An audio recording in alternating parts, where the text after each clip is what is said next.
بسم اللہ الرحمن الرحیم۔ شادی کیسی عورت سے کرنی چاہیے؟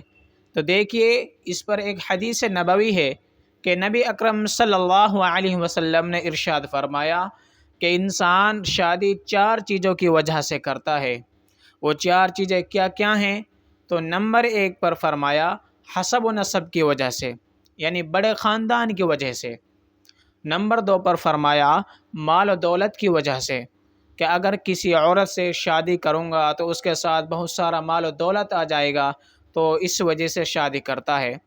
نمبر 3 خوبصورت کی وجہ سے، اگر کوئی عورت خوبصورت ہے تو اس لیے اس سے شادی کرنا چاہتا ہے۔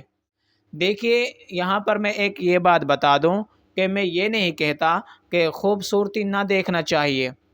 خوبصورت اور خوبصیرت دونوں ہی چیزیں دیکھنی چاہیے، لیکن ان دونوں میں سے خوبصیرت کو زیادہ ترجیح دینی چاہیے۔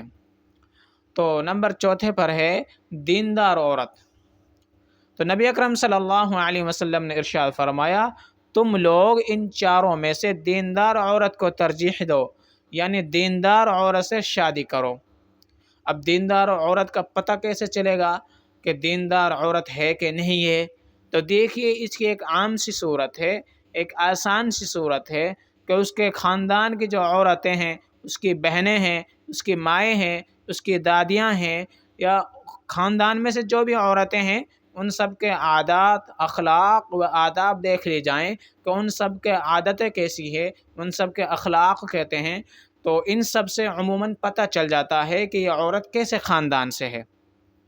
تو اس حدیث سے معلوم ہوا کہ شادی دیندار عورت سے ہی کرنی چاہیے۔